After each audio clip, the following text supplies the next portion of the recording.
Welcome everybody. This is the Community Economic Development Committee meeting April 25th. Roll call. Begin. Ms. Kennedy? Mr. Whittleton? Here. Mr. Constant? Here. Mr. Dunbar? Mr. Peterson? Mr. Dunbar noted he would be traveling at the meeting Tuesday. And then Ms. Salatel? Here. Chair, you have a quorum. Thank you. Do you want to go around? Chris Sherry, Director of Economic and Community Development. Dean Gates, Assistant Council. Francis McLaughlin, current planning division of the planning department. Mandy Honest, Clerk's Office. Ryan Yell, Planning Department. Bob Dole, Development Services Director and Building Official. Sadly, with interpreter. Janine Nessheim, Agriculture Department. Heather Arano with American Cancer Society Extraction Network. King Steffens, Reed Free Acres Coalition. Jeffrey Hickman at Acres Health Department. Happy Gleason for the Community Council. Mark Butler, North Star Community Council. Jim Smith, Alcohol, Marijuana Control Law. All right, thanks. You guys going to be able to hear us okay? You can move up. All right, thanks. So we got the agenda, 2 items on it. We're good with that. So who's leading this? Chris? I will, at least on the Title 10 and Title 21 issues for on-site consumption. So, Actually start. So we looked at these last meeting, and then you were going to make some changes. yes, And so what we have right now is different from what we looked at. it is in minor ways because the changes that were made, a lot of them were technical corrections. There's only a few substantive additions that we're going to go through today. And I'll walk through that as we go. Copies of the clean version of each the Title 10 and the Title 21 ordinances are on the back table, and I'll be referring to the page numbers on those documents as I go through. So starting with the Title 10 changes, and this is the thicker of the two for those of you following along in the audience. On the first page, there were actually no changes made between last week's version and this version. Page 2, same story. But stop me if there's anything you want to talk about. I'm just at this point highlighting any changes. Okay, so we did have in D, bottom of page 2. I guess broadly, I think we have some changes in here that aren't related to on-site consumption, but they're just structural. Are we going to pull those out into a separate ordinance? No. For the Title 21 changes, we agreed to because some of those changes were deemed a little bit more substantive, and we're going to pull those out. In the Title 10 changes, it's much easier and cleaner to incorporate some of the non-on-site consumption related items. And you highlighted a great one, which is just codifying what the current practice is. So we didn't think it was worthwhile to pull those out.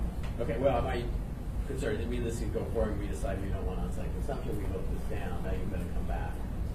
Actually, through the chair, if we wanted to just completely ditch on-site consumption, there are strategic or surgical ways to do that without throwing out all of the changes. All right, thanks. Okay. So moving ahead, page 3. Again, stop me if you want to talk about anything, but there were no changes on page 3. We get finally to the first of our changes at the top of page 4, and this is a riveting of correction where we changed on line 3 the word. Oh, I'm sorry. I'm moving on page. Top of page 3, we have the riveting. Sorry, top of page 4, the correction on line 3.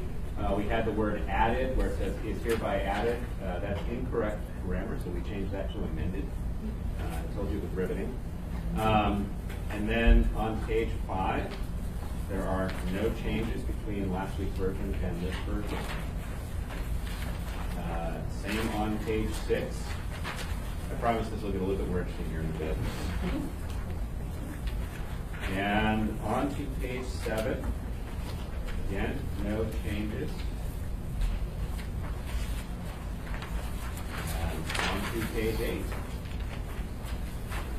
also no changes. However, this is the first place where we'd like to pause because we did want to talk with the body about some potential policy directions. In particular, in 1080-100, these are in the fees section. This would be 1080-100D2, on-site consumption endorsement fee. We have currently, sorry, am I keeping up with you here? We have currently a $0 endorsement fee, much like we do for our license fees. But the body wanted to, or I'm sorry, the group wanted to ask the body about this. We just assumed that we follow past practice of not charging a fee for any of these licenses or endorsements. But certainly this is something that we think the body wants to discuss. I didn't receive it, but there was some email traffic, I guess, between AMCO, or the former AMCO director and a couple of assembly members about the ability of the local jurisdiction to charge for an endorsement fee, given that the state will not share their endorsement fees with us. Thank you. So I received a text communication from that individual who stated clearly that the rules at the state will not require them to share any of the endorsement fees, only the licensing fees. So we currently collect fees from the state. We charge nothing, but we get half of what the state charges for licensing. So our costs are covered through that process, but in this case, they aren't. And so what I would like to recommend is, and I'm not sure at what time in the process it would be advisable, but to figure out the actual cost to the municipality of the endorsement process, so that we don't just shoot a kind of an early and big goal or undershoot and don't come up with a way to cover the cost or turn it into a massive revenue generator, because we are taxing them. And so what I would hope we do is, as we get closer to the question, if the question looks like it's moving forward, we do an analysis, we have the planning department analyze the cost of the endorsement process, and then we set our charge at that level as close as we can get.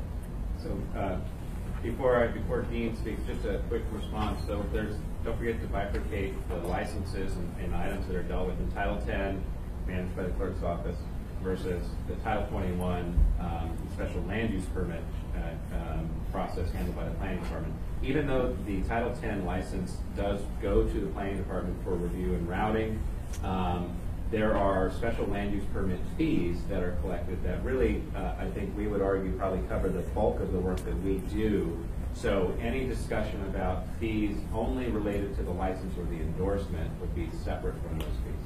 And yeah, just a working group analysis that shows the sunk cost of labor and process versus the potential revenue that we would need to offset would help us target that number to be exactly what we need instead of a revenue generator or a revenue loser.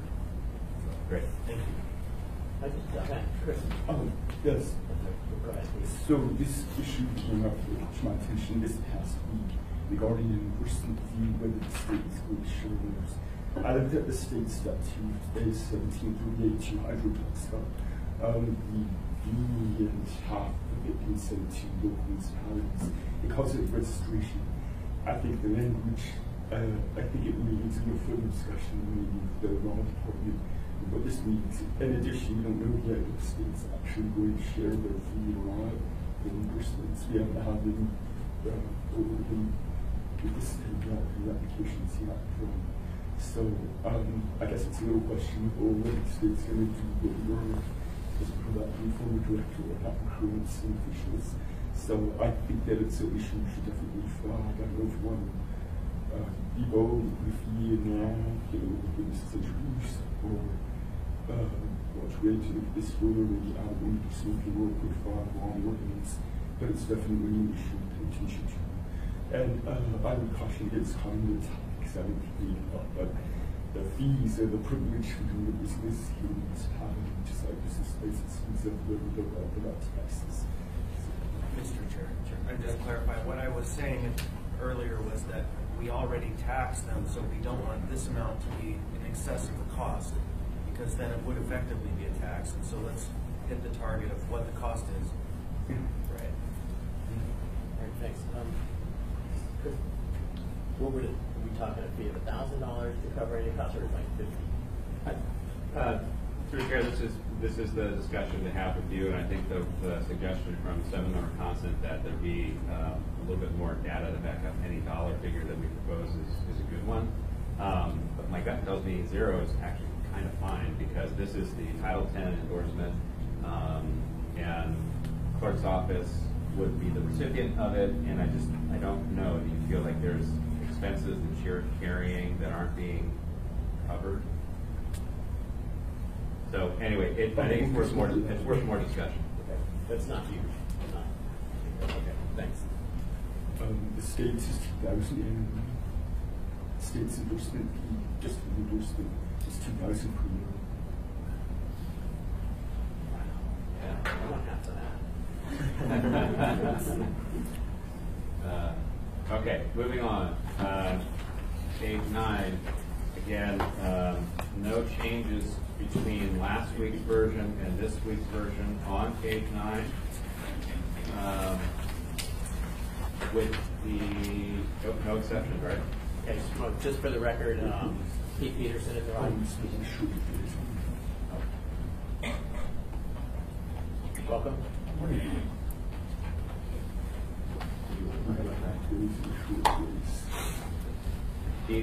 Dean's got one. Oh, so in 306A1, is one, we had 2 options last week in our draft. We had a longer version that was what was in our original, and we had a shorter phrase that's just kind of, instead of going into so much detail about what follows in the rest of the section, we just said, in compliance with section 2105.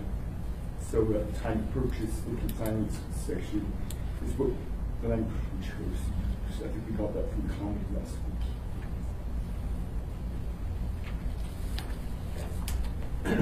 Moving on to page 10. Page 10, there were no changes offered between last week's version and this week's version.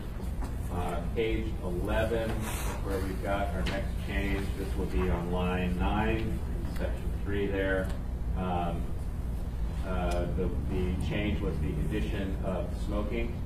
So it used to read, if consumption by inhalation is permitted, we have added for smoking to that definition, which is one change from last week. And then moving on to the lower in the page, in D1B, lines 37 and 38, same story, we added smoking. So if consumption by inhalation or smoking is to be permitted. As the body recalls, both of these clauses were suggestions that we made previously, so that the requirements for the consumption area that could apply to edibles should not be as stringent as those that should apply to on-site consumption by inhalation or smoking when that's allowable, because it just doesn't make any sense. And the state regs allow that kind of flexibility, that you can require these, for example, ventilation, these types of ventilation plans, et cetera, only if you're going to allow smoking on-site. So that was one of the other changes. Yes. Question.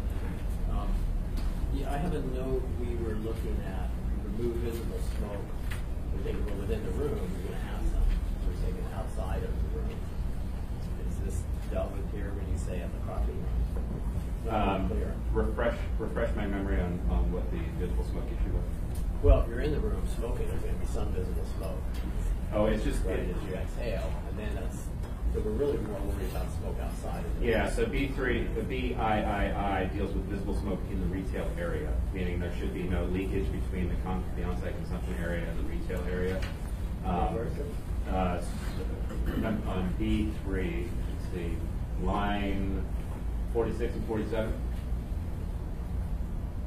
Which page? Same page. This is page 11. And this is the specific language on the ventilation system for the on-site consumption area.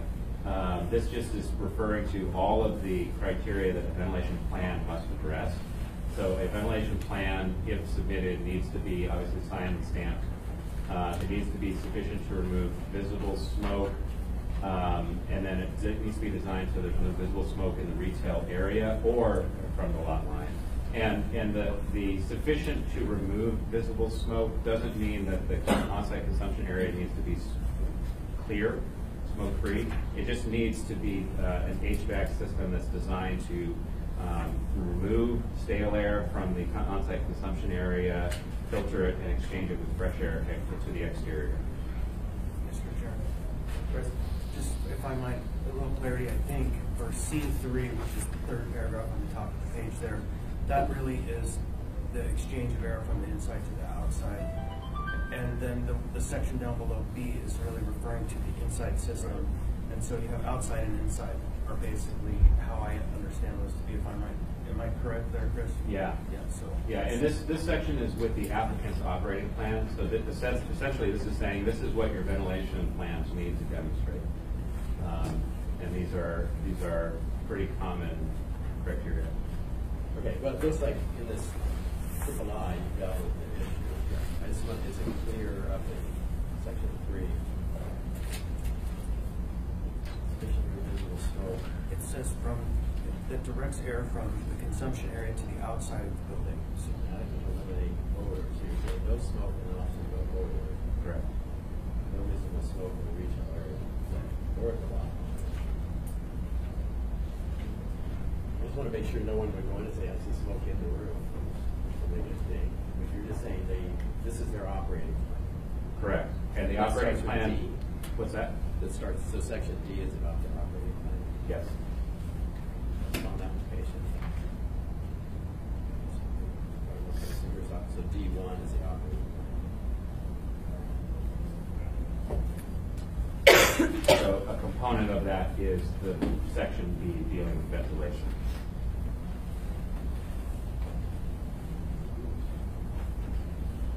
Okay, well, we'll see. Yeah, I see it's dealt with. I'm not sure it's crystal clear when you look at kind of D1, 3. D1, 3, D1, B3. B1, B3. You're not clear, you don't think it's clear that the clause applies to retail, to visible smoke in the retail area? Well, now, so if consumption by inhalation or smoking, that's good, is to be permitted, if ventilation system directs air from the marijuana consumption area to the outside of the building through a filtration system sufficient to remove visible smoke. So the visible smoke could be, so it should be inside the smoking area, but that's not really what we're saying. We're not worried about there being smoke inside the consumption area. The HVAC system needs to be able to move air, is what this is Well, saying. that's my understanding of the goal, but if I look at this, some of the one is I see smoke in this room, you're not doing it right. Well, we would educate them.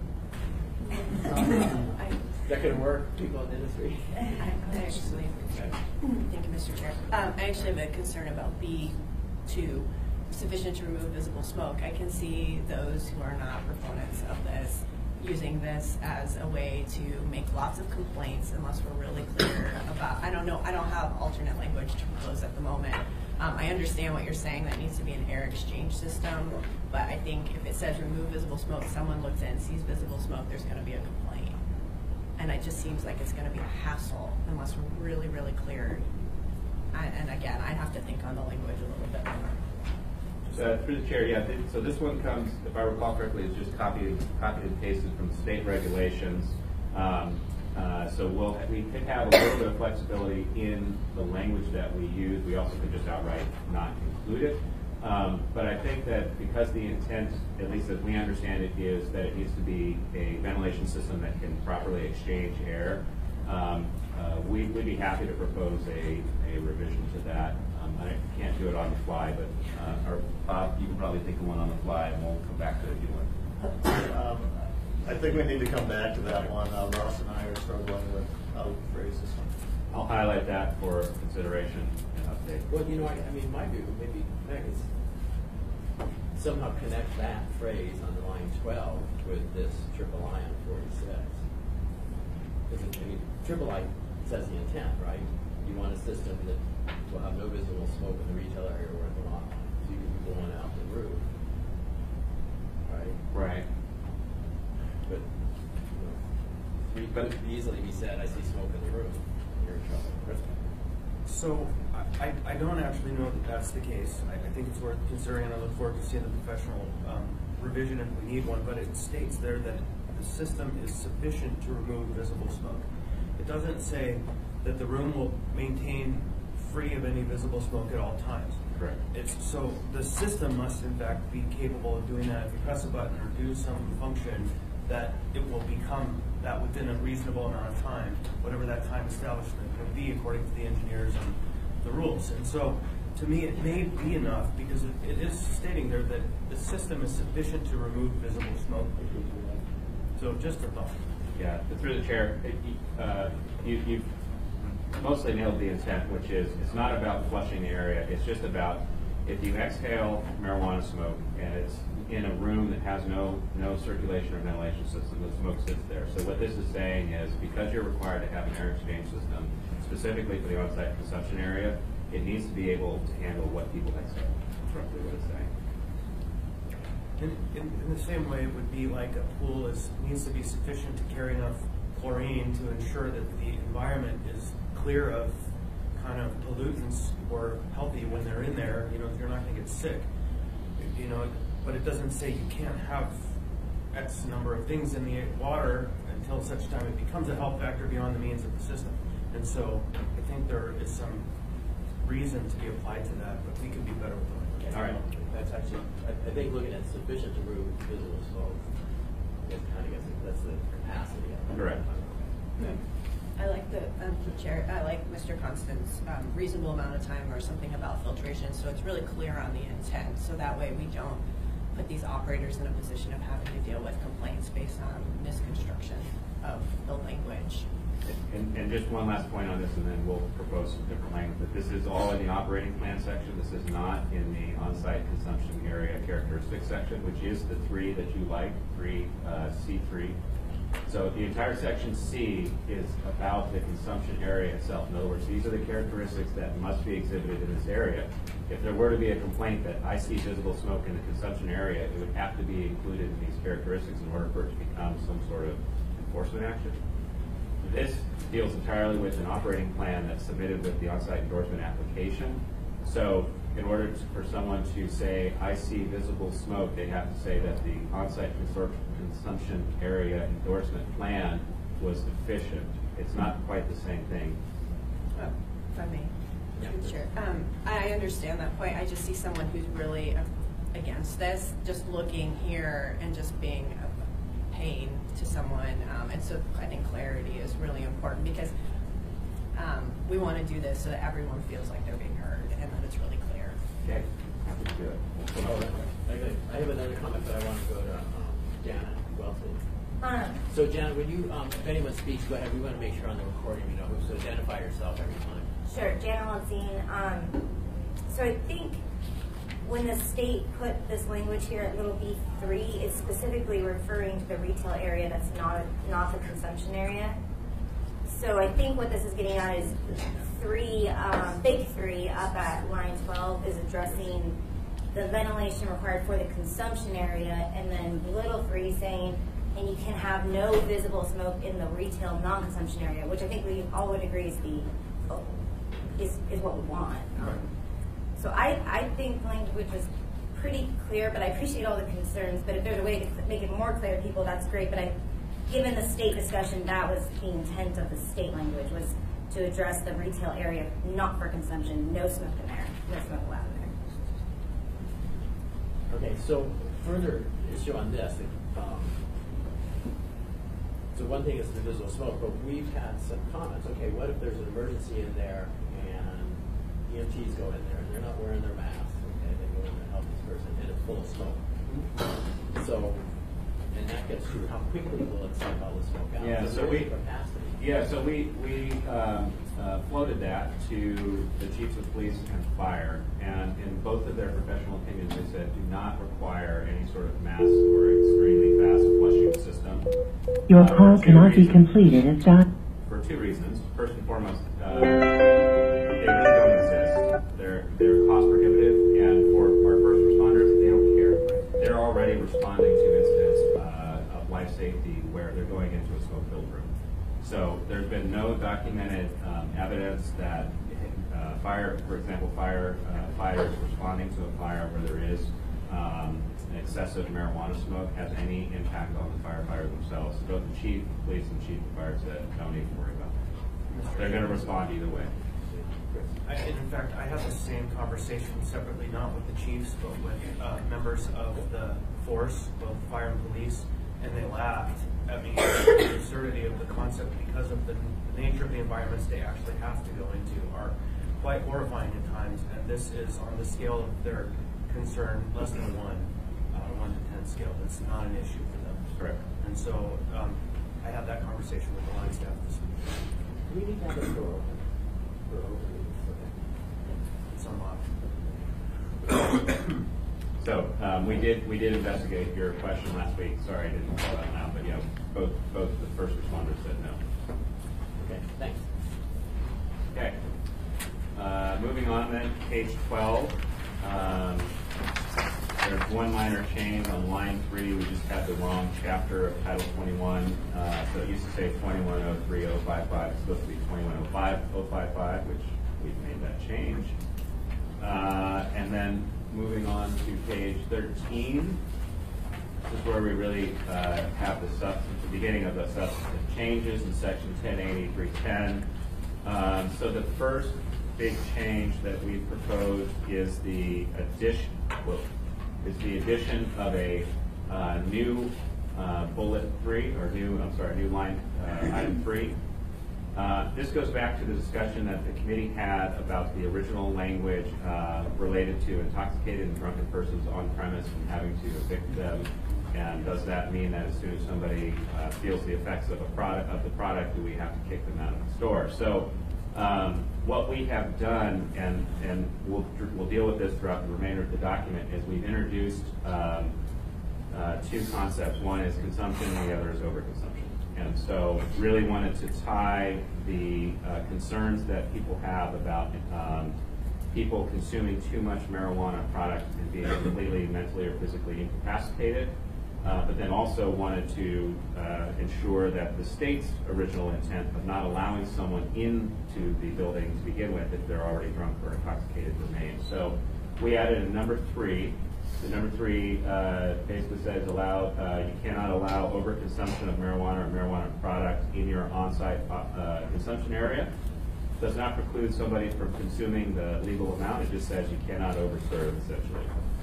And so what that means is that we can renumber the remainder of that section. In number 5, we removed the remain clause, and now it's just do not allow intoxicated or drunken persons to enter the licensed premises.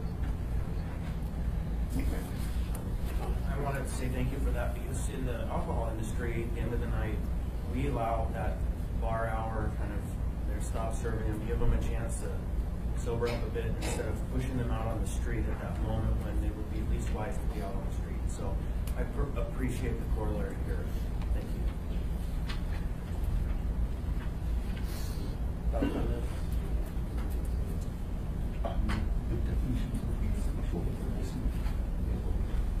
question out, they're limited on how much they can sell. Correct. Is that a lot? They ask for Depends who you are. It's one for marijuana code for smoking regulation, and it's 10 milligrams for edibles. We're only talking about edibles right now. So is that enough to get pretty stoned? Let's ask our professional. Dan Waldstein.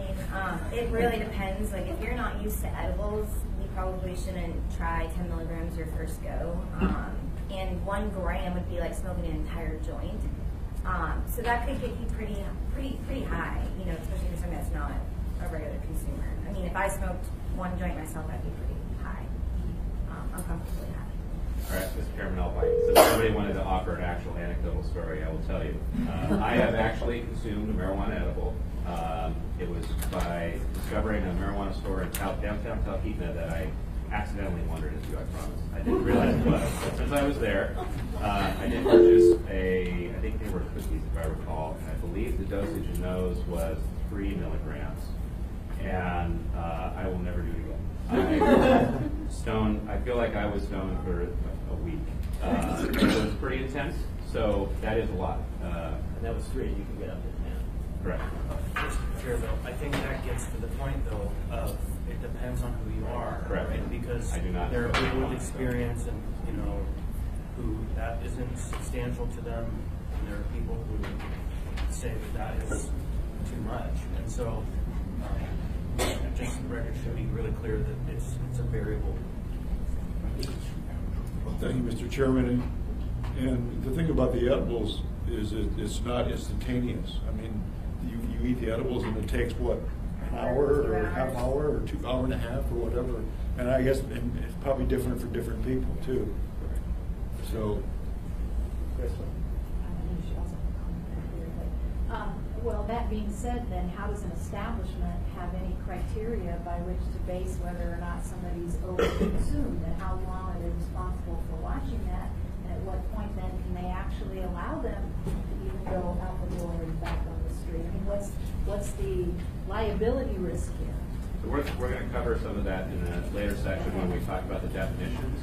But the short story is this. Marijuana handlers go through training similar to the way that bartenders go through cannabis training. And so they're taught a couple of things. One is to identify signs and symptoms of overconsumption.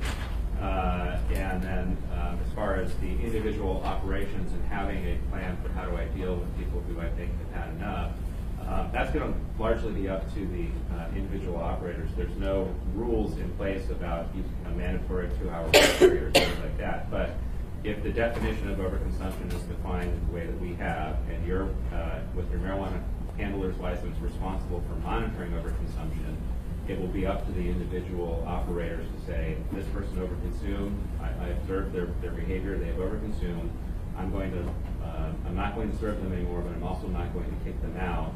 And then in an hour, reobserve and make that determination whether their mental and physical capacity is returned. It puts the faith and trust into these individual employees and marijuana handlers, which I think is honestly only the best we can do. But we'll get to that, and you can certainly ask more questions as we get to the definition. Thank you. Dean? Well, just to complement that, the state regulation will even require all the licensed examiner employees and agents to get a marijuana handling permit.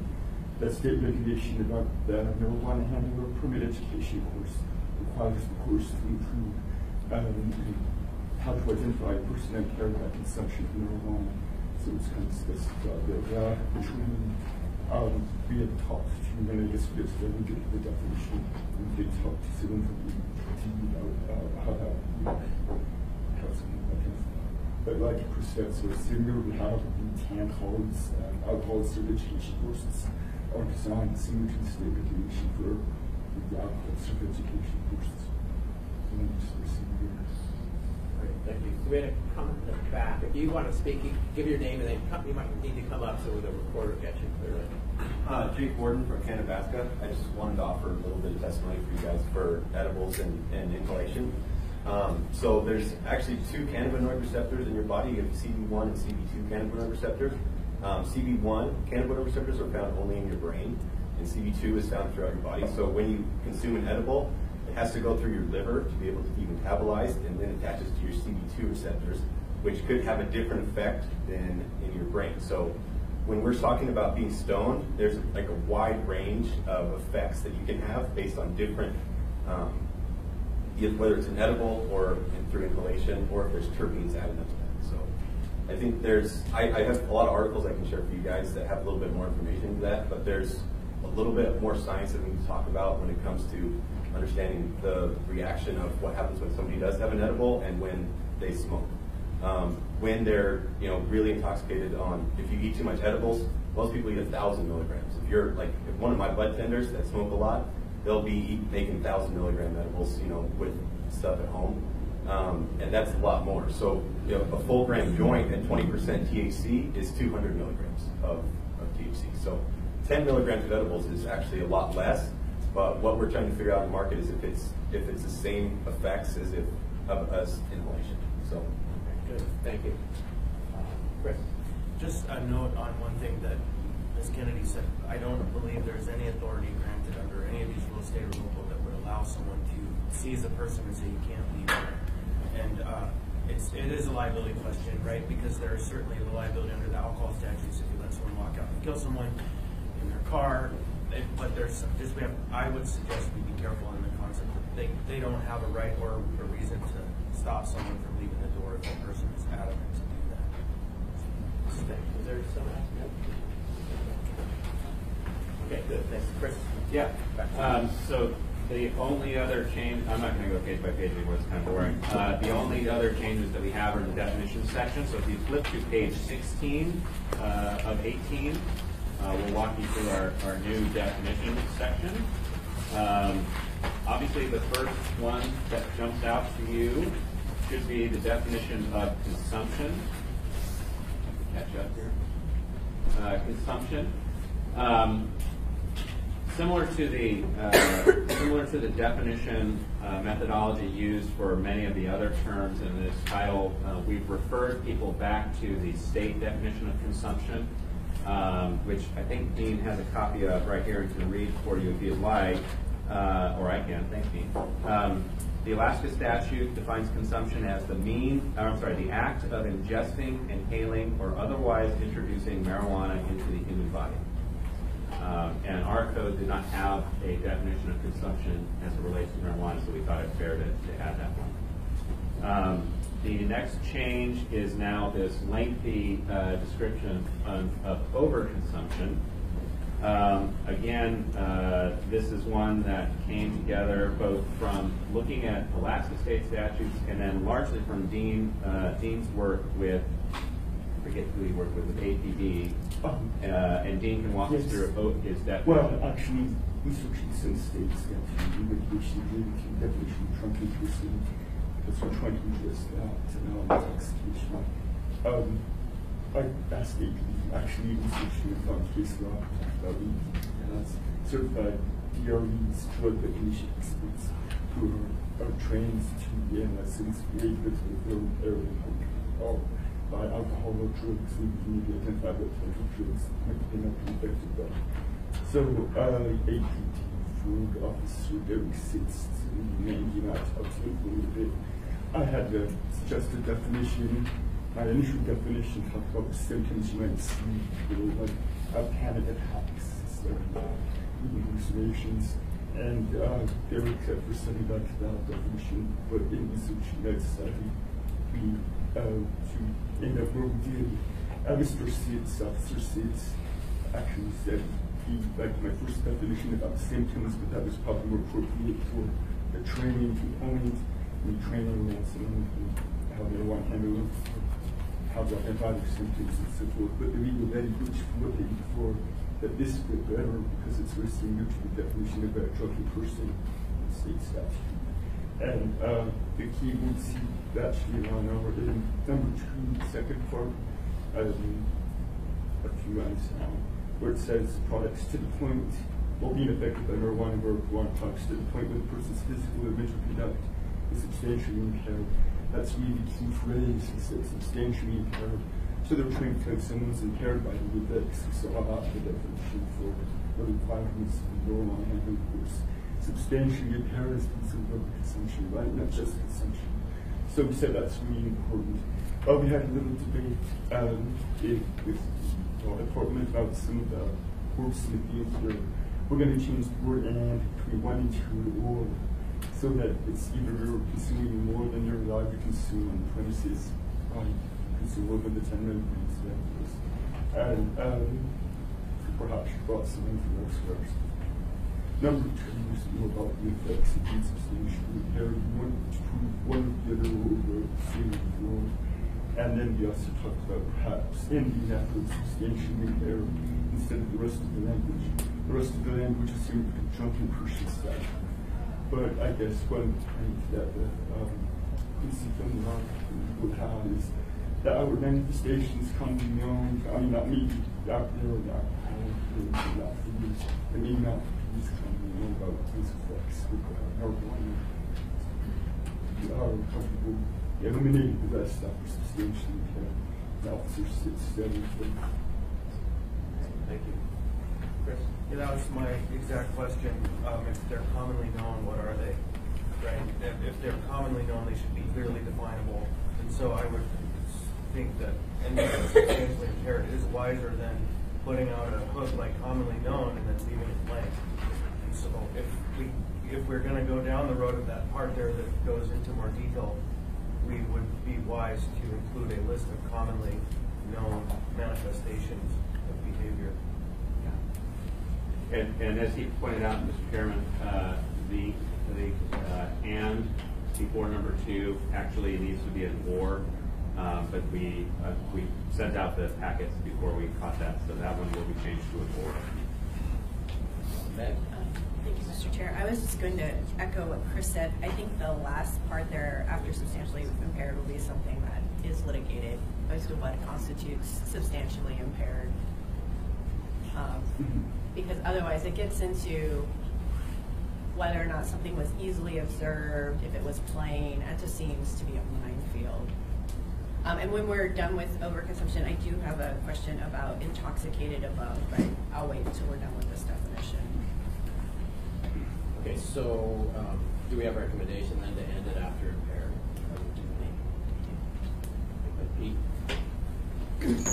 And that whole section after the word impaired? Right, and they propose scratching that last phrase after. Correct. Yeah. Yep. Yeah. That might make sense. I think we got it. It does. Yeah. Absolutely. If I could have one point, for what Mrs. Sabatell said, the word substantially impaired, the word mitigated, able to miss and get some case law about alcohol intoxication. I disputed the court says things like it's really a question for the jury whether the person is actually substantially impaired by alcohol or not. And that would just be similar, it would be again if someone is actually substantially impaired or not. Present other evidence, the training, the recognized etc. Just follow on that. You know, we changed our rules of the state from, I think, DUI to OWI. The fact is our police are able to secure prosecutions against people who are operating while intoxicated on substances they can't test. And so we know that there is a practice that ensures we will have a rational and legal approach to use this language, I think. Mr. Warden? Jake Warden, Canabasca. I'm wondering if, does the state of Alaska Can you step forward a bit? The tape has a little trouble catching. Does the state of Alaska classify like drowsy driving as impaired? Because my home state is Utah. And so the most obvious, easily observed manifestation of overconsumption is that you fall asleep. So a lot of, I don't want to go and kick people out, but that's really what it is. If you overconsume, your eyes get really low, and you can tell somebody it's like that, and they just fall asleep. So for us, you know, did we put anything in here that says we have to kick people out if they overconsume, or we took that out, right? That came out. Okay. But yeah, that's what I know about it, because impaired, if we have the definition of impaired as drowsy, then I think that falls under that category. But otherwise, there really isn't another overconsumption site other than maybe sweating. So those are the two that I've seen. And at our retail shop, if I see somebody that comes in sweating with their eyes low, then I know they're already intoxicated and they think that. So. Okay, thank you.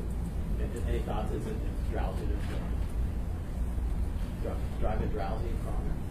Well, they have a very strong advertising campaign now about driving buzz, so it might be fair to assume that it is as well, but I will have to defer to Quincy or Judy. No, we don't know. Okay. Well, Pete? thanks, Mr. Chairman. So I've noticed that some establishments are starting to sell coffee as well. And so if someone looked like they were about to fall asleep, then they'd want to sell them some non-infused coffee and get some caffeine back in and wake them up so they can drive home, I guess. It's just an observation. Great, thanks. Okay, Chris? We have one more question. Sorry, Dan. So, if I remember from the last meeting, the intoxicated definition wasn't terribly great at the state level. It was, if you're intoxicated, you're intoxicated. Yeah, the definition in the state statute is intoxicated means intoxicated from the use of a drug or alcohol. use of a drug or alcohol. Okay, actually, no, that squares it then back with B5 when it says intoxicated or drunken person. Okay, great, thank you for that clarification. You bet. Any other? And then the very last section that has differences is in the fine schedule here on page 17. And I know Dean wants to talk a little bit more about this, but the biggest change is in, sorry, I lost my copy here. 1080, 310, B3, B4, and B5, all related to this discussion of overconsumption while on site and adding fines to those. So that's, well, the line numbers don't line up, but you can see it here, these sections. All of those sections. So there's a $300 fine for someone that allows overconsumption if they're in an on-site consumption area, and then the others are just renumbered. So those did exist. Those exist currently. They're just renumbered. So under the alcohol rules, if there is a violation in a retail establishment, isn't there a penalty both on the server and the establishment? For Quincy or Dean on that one, I'm not familiar with it. There is. I think so. Right, because it's a shared responsibility. I don't mean to, make it harder for our retail establishments or those who might provide an opportunity, but it seems to me we should be careful to closely parallel those because they're shared responsibility. And I don't want to get into a situation like we did the other night at our hearing where the owner of the license blamed the manager for all the problems when really, whose problem is it? So, Mr. Chairman, Quincy is going to look into it to verify, but the way the fine schedule is written, it could be applied against both. Right, and so I just want us to be really careful because, again, we had an example just Tuesday night of a licensee saying, oh, it wasn't me, it was him, my manager. And to me, that's full comfort. Yeah. Agree that you see that in the defense for the licensee or the owner. They say, well, I did everything I was supposed to do to prevent consumption. It was obviously good. So they would, of course, try to have that defense. Might also pin up the accident. But I think de facto the state has some kind of a penalty for both. I don't know, and that would be great if Quincy figures it out for us. Yeah, Mr. Chairman, another way to say that is the fine schedule doesn't specifically say these are fines only due to the licensee. So theoretically, the argument you've laid out could apply here, where the fine for allowing overconsumption could be two. It could be one fine levied on the licensee or the endorsement holder, one fine levied on the employee. I did have a thought to flag on this that perhaps we corresponding fine which is retaliate. We have a public consumption of marijuana, $100 fine bill, for example, in some consumption by any people. I think it's covered here, but we said we're going to reach that enough further. And if I may add, one more change we made here is in 310B5, last time, it used to say intoxicated persons to enter or remain on the premises. We moved the remain on section. All right, good. Anything else? That's it for this? That is it for that one. All right, thanks. You bet. So moving on to Title 21.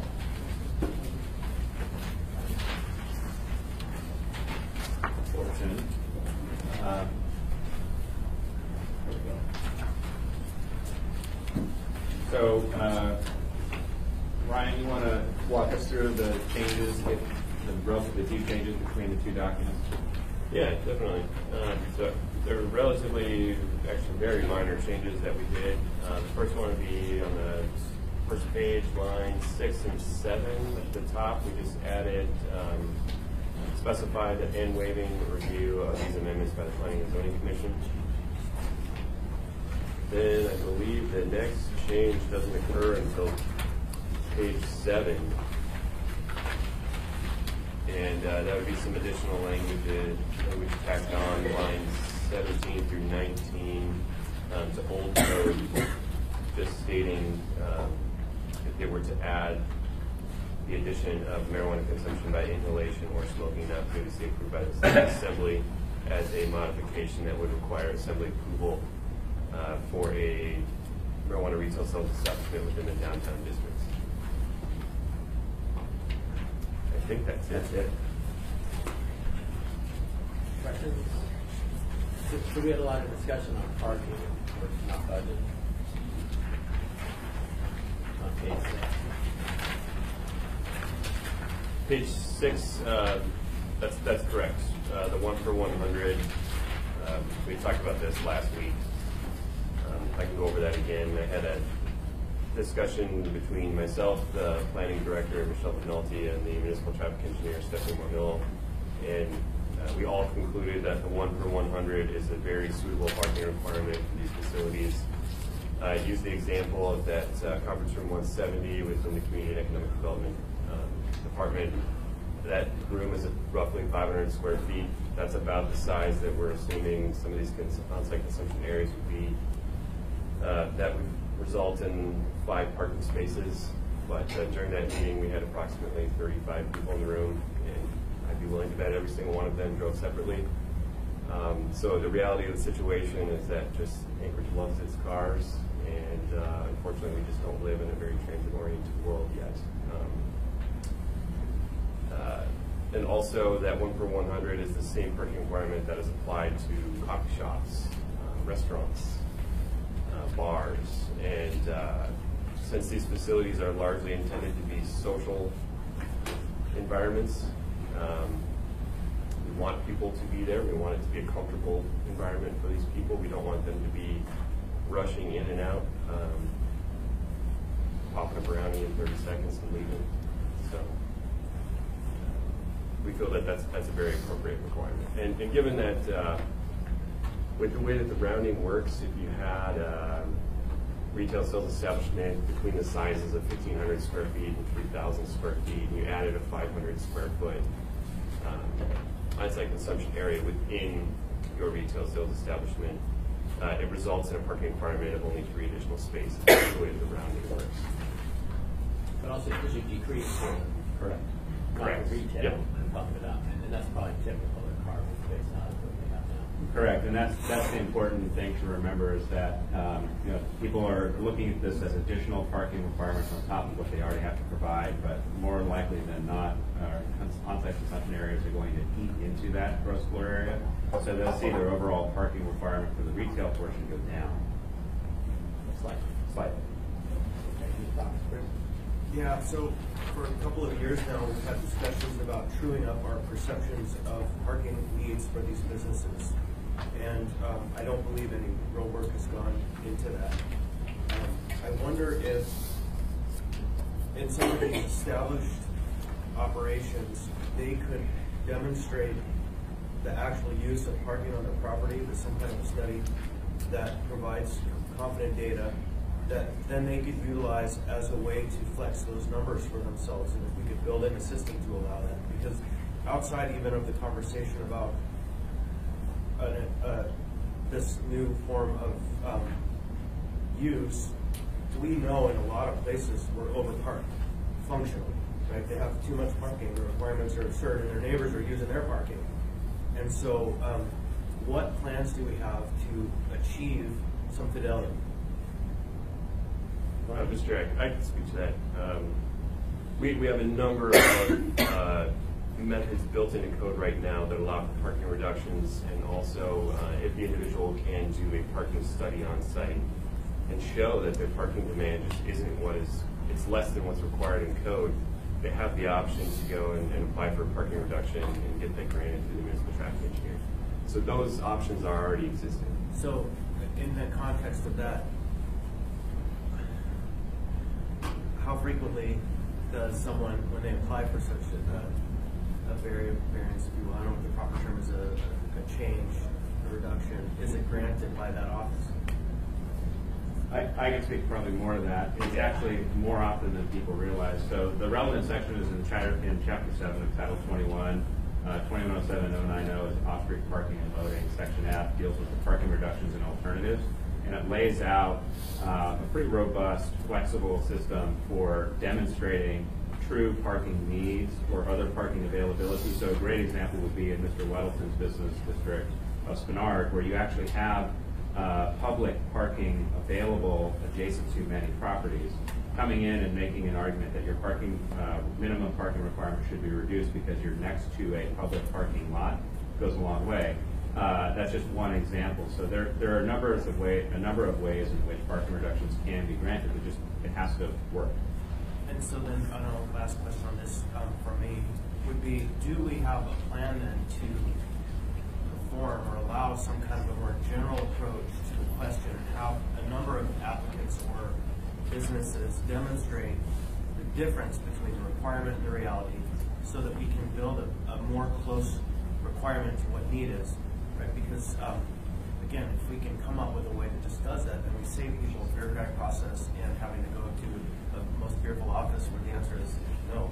And so how can we build this in or figure out a way to get the data? So through the chair, all of the minimum parking requirements are actual traffic and parking computations that are done. They're done on analysis of existing conditions.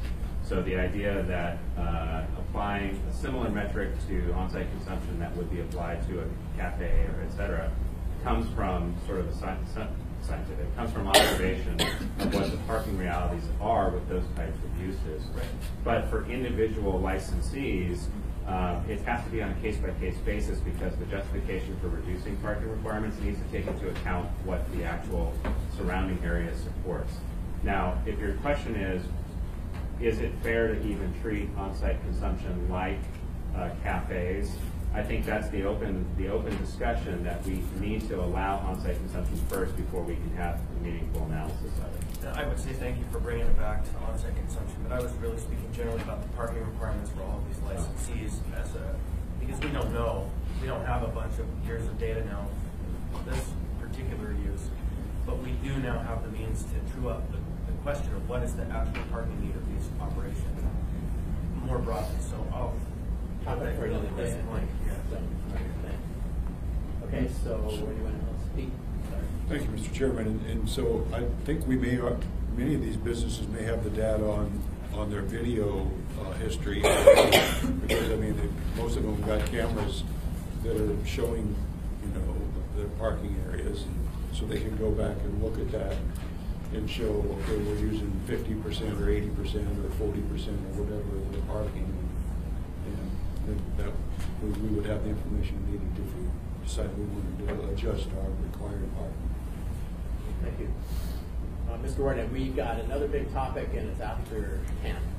Okay, just a quick one. Can you stand up and identify yourself again and speak loud? Jake Morgan, Canabasca. I'd just like to say we can provide transaction data, turnover data, if you guys would like to see that, how fast we're moving customers through for parking. Because our parking lot it gets full maybe once a month, maybe if we have a big sale, but we're moving customers through so quickly that it doesn't really be a problem. Well, Mr. Constant's working on that actively now, so I'll share it with him. And the idea is to true up the overall parking requirements now that we have a reasonable operation. That's not what we have video. Okay, anything else on this? Brian? Oh, I'm sorry, Mr. Chair. Anything else? No. Okay, thoughts? Okay, so we have these two pieces. We have a few minor changes in the Title 10 version. And this is your... Yes, so through the chair, we went through the document, and thank you for identifying a couple of changes in the Title 10. We'll square up particularly the language around the visible smoke ventilation and plug that in. It's our intent then to insert these into CASE, which is the legislative routing software, so that this can be introduced at the meeting of the May 7th, and then the rest of the assembly and the public will work through it at that point. So if we introduce May 7th, how much time do we want to go on? Public hearing 2 weeks later? Or give them time? I'll defer to you and the chair on that discussion. 2 weeks is the soonest it could happen, but for a topic that's this weighty, I suspect that the chair, and I'm looking right at him, might suggest a 4-week window. Bix? Yes, thank you, Mr. Chair.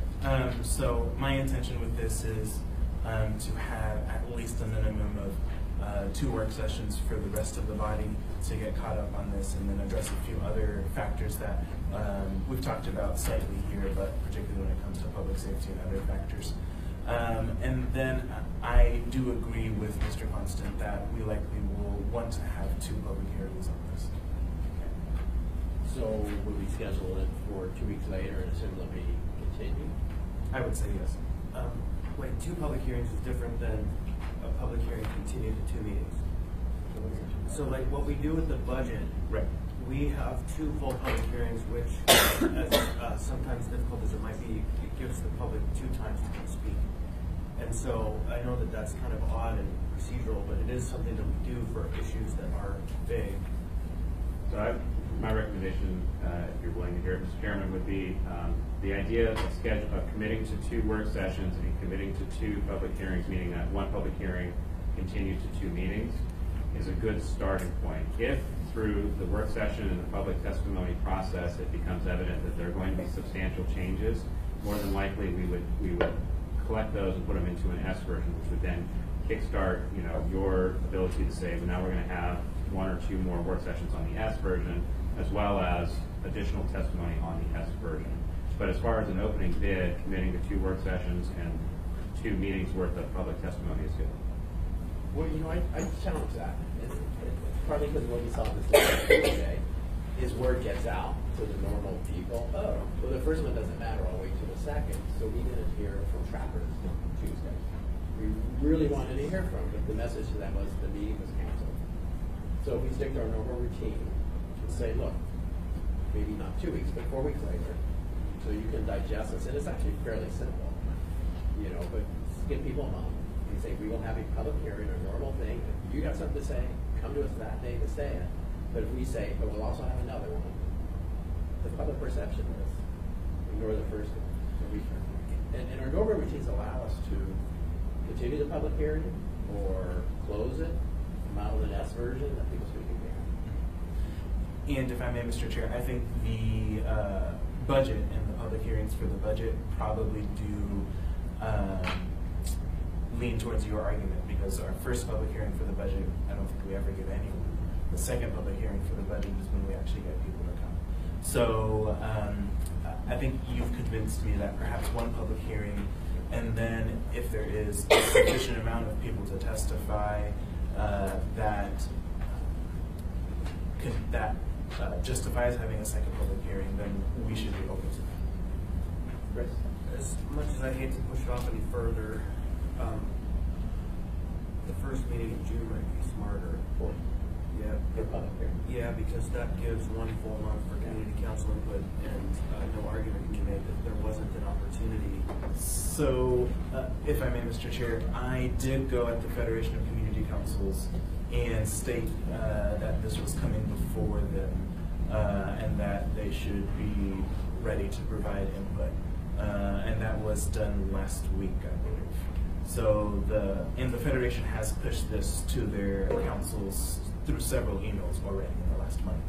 But are you okay with June 4th for the public hearing? So introduce May 7th, June 4th public hearing? Or do you want to do it sooner?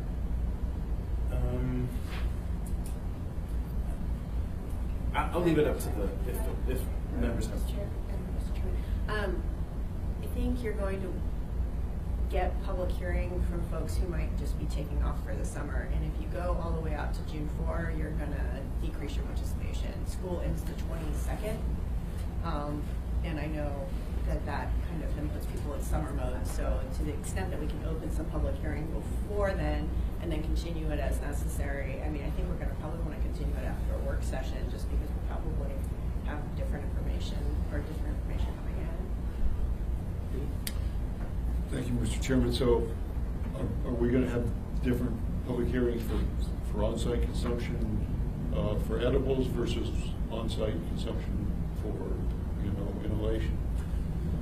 So I believe it's the intent of this Title 10 change that we're focusing on edibles and the inhalation process. We've begun it sort of, but we're really going to kickstart that process in short order, I believe. Right. This is just an edible. Mr. Butler, are you still here? Where do you go? Mark. Oh, there you are. So if we were to introduce May 7th and then have a public hearing 2 weeks later, is that community council have time to rally? Because some of the community councils, they really have, like the high, like Ocean View brings it up, discusses it, but they can't vote for a month. They pretty much shoot themselves in the foot every time something comes up. But, do community councils have enough time to do it? Just speaking from the Federation standpoint, we will send out information, of course, as we do on any pertinent public issue like this. We will send it out to the body. So that's the statement of the Federation of Community Councils. Me personally, just understanding how they work, community councils are encouraged to do what I call follow the community council way, which is to introduce a topic for discussion, and if there's a resolution involved that they wish to make a stand on, for this, against this, for this part, against this part, whatever, then they are try to get it to the body, and then the next time to vote on it. So in other words, don't, I think in assembly, a sense, lay it on the table, and then whoever's there knows, who happen to be there gets to vote on it. However, some community councils, most community councils, if there's an expedience, there's a time necessary, they will say, well, usually we do it this way, but this time we're going to have to do it this way because of the situation. Obviously, if this came up in September and October, you would get a lot more participation than if it comes up in middle of May to middle of June. That's just the fact of how people, as was mentioned, are involved in the community. But we'll send it out, and we'll let the people know when the opportunities to participate are from an FCC standpoint. Okay, Don, with thoughts. Kathy? Kathy Gleason, returning in Community Council. Our meeting is May 2nd, and so that's even before anything is introduced by this body, technically. And then we don't meet again until June 6th. So we meet once a month. We can address and vote on things at the same time. We don't have to, our bylaws allow that. We don't have to wait a month, as Mark had described some councils do. Since I've been following this as closely as I can, I think Kernighan, will be okay. But I don't know, I can't speak for most councils who have not attended the work sessions I've been to here, and may or may not be able to attend your full body work sessions to get more updated on things. And this is probably a level of significance for some councils and not others. If there could be, potentially, if you want to stick to this kind of time frame, sometime in May, have a public gathering of sorts, more like I don't want to say town hall meeting, but a public forum type of meeting where anybody from the public, but especially councils, could maybe get up to speed, get more familiar with the details of this, kind of a tutorial. It might be helpful. It's an idea. It's just so that we could kind of stay within the time frame of not bleeding out in the summer to get this done. Mr. Chairman, I was actually that's a brilliant idea. I was going to suggest something along those lines, that we work collaboratively. So once we have this into pace, for all intents and purposes, we'll have a final draft.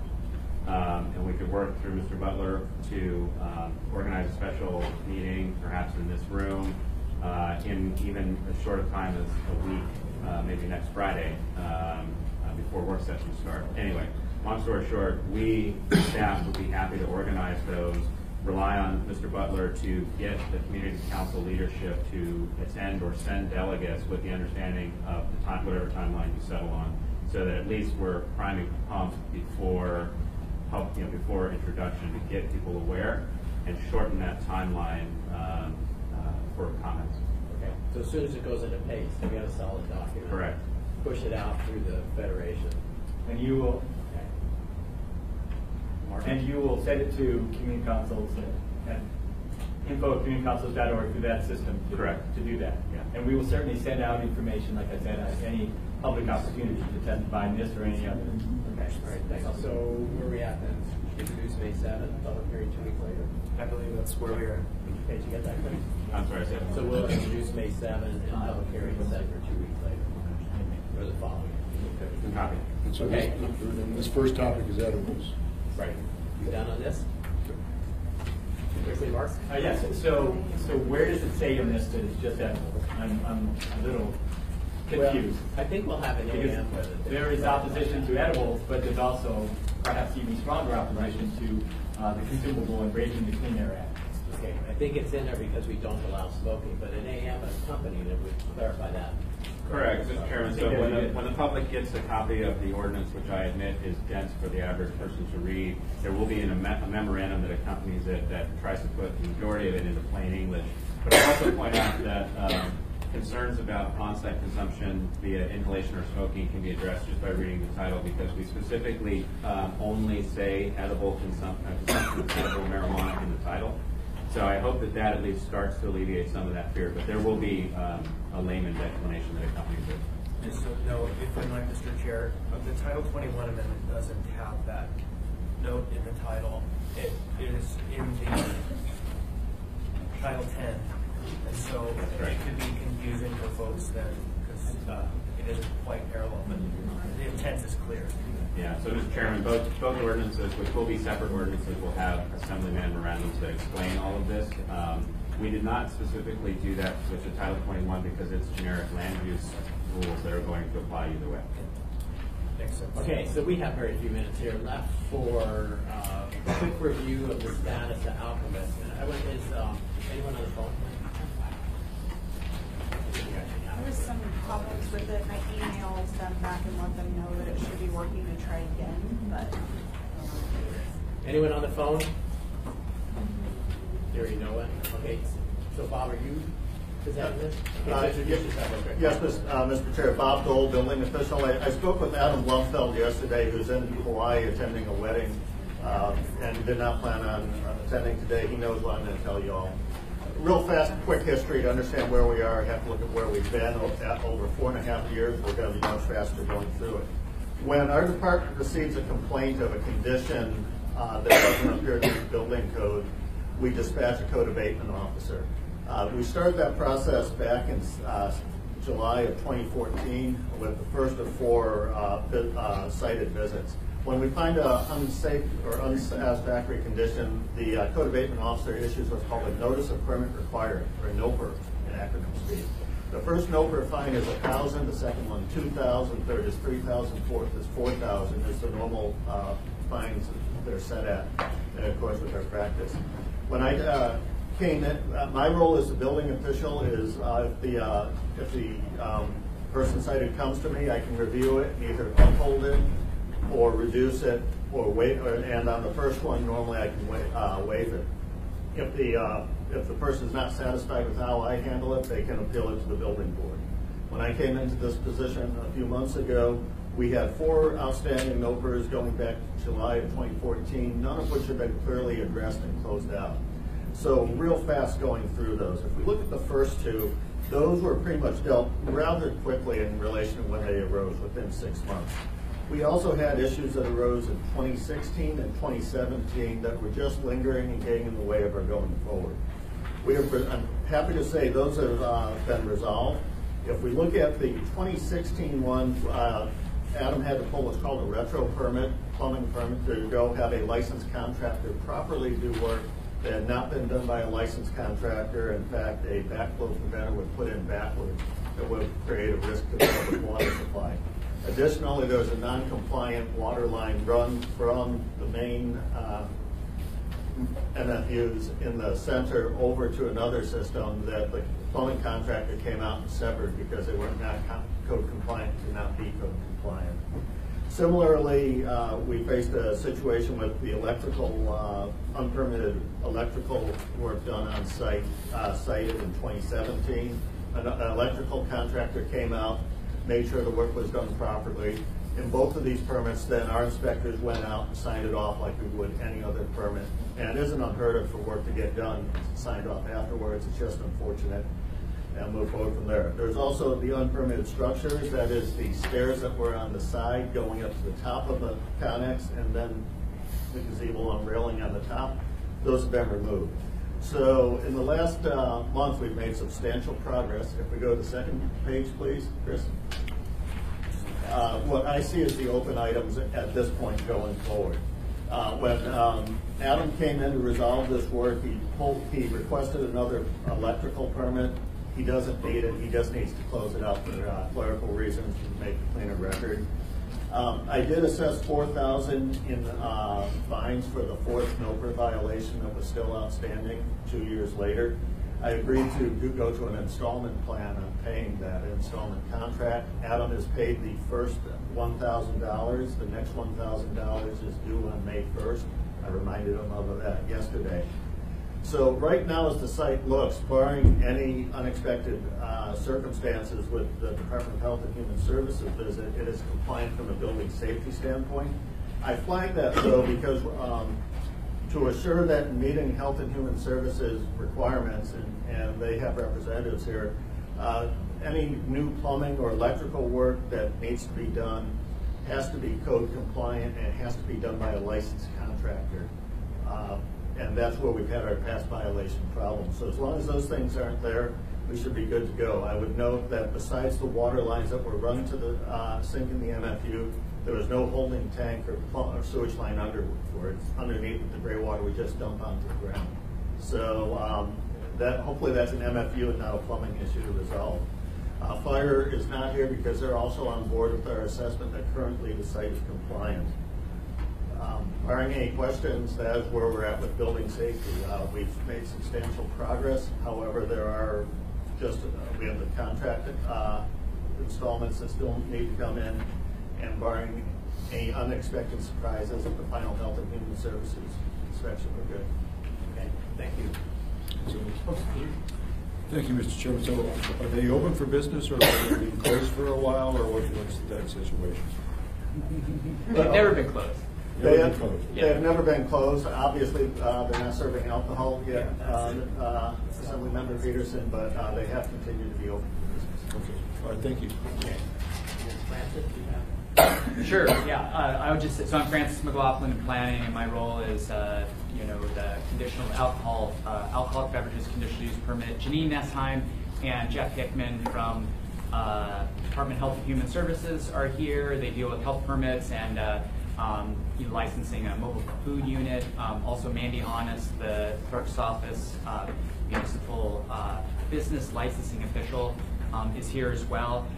So there's sort of two different issues. They're applying for an alcohol license, and so they have to meet all of the issues related to the municipality or the assembly's protest of the issuance of that alcohol license. Separately, they have the alcoholic beverages conditional use permit, this limited conditional use permit that expires in 2020, and there are conditions of approval attached to that. So to be compliant with your alcoholic beverages conditional use permit, you have to have met those conditions of approval.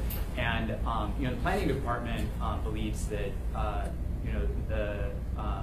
the licensee or the owner or the applicant is motivated to meet those conditions of approval because they want to obtain this alcohol license for the summer. I believe that for the alcoholic beverages conditional use permit, probably the only outstanding condition of approval is number 13, having to do with Department of Health and Human Services. There's a condition of approval that says that they have to be compliant with Title 23 and Title 16, and that's Department of Health and Human Services and the Building Safety Division. That's Bob and Jeff so we're thinking maybe we've got permission from AK Alchemist. We're thinking maybe a site visit on Monday afternoon to inspect for whether or not they're compliant with the mobile food unit rules, the issues of that sink and hot water or water holding tanks, and Janine and Jeff know more about those issues than me. Planning we'll be looking at, are they continuing to allow parking on the property, and whether or not it needs to be signed to say that parking is allowed, or to build a proper parking lot. That's sort of your two choices. If you allow parking, you have to have a parking lot paved and striped and landscaped. If you don't have a parking lot, then that's fine. It should be signed no parking. Those are the issues I can sort of tick off. That's all I have to say. Thanks. So I guess just to cover, so if you have any comments, Janine? I haven't been contacted formally by AK Alchemist to on the opening inspection for those mobile food units. So I'm curious to go out Monday afternoon to see what the status is, to see how far along they are with coming into compliance with our code. The last time I went, they'd installed sinks, but they didn't have holding tanks. They didn't have electricity, so there was no hot, cold running water or lighting. So I'm curious to see what the status is now and whether they are approvable to be operated. Okay, so if they have not met those requirements, can they continue to operate at all? The main unit, that is the restaurant portion, does meet our code requirements. The bar portion and the storage or proposed MFU behind it has not. Okay, so then, and then for them to serve alcohol, which is their big issue. Correct. They have to meet those codes. They have to meet that. Yeah. Part. All right. Okay. Question. Right. What is our part of this process as we simply nothing? So we're just getting an update on where they are, and so we're not going to see. I think you guys just asked for an update. We did, yeah. So we're not going to have a conditional use vote back before us or some other vote, not for until 2020. Okay, thank you. So Mandy, status of the license. So as of yesterday, well, as of this morning, so I heard from the fire department this morning, and they said they've signed off on it. So currently, the finance department and the fire department and now building safety, is my understanding, is good for the license. I have to wait for the health department, and I think And planning. Well, yeah, and then you guys finalize this. And So I'm waiting on the health department. Yeah, there's been some quick work done this week.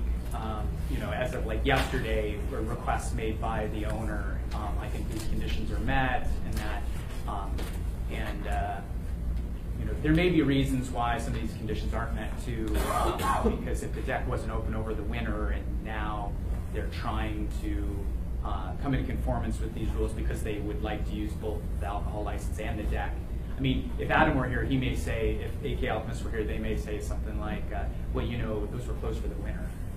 And so that's maybe the reason why he's working on the MFU licensure now, I'm guessing. Okay. Thoughts?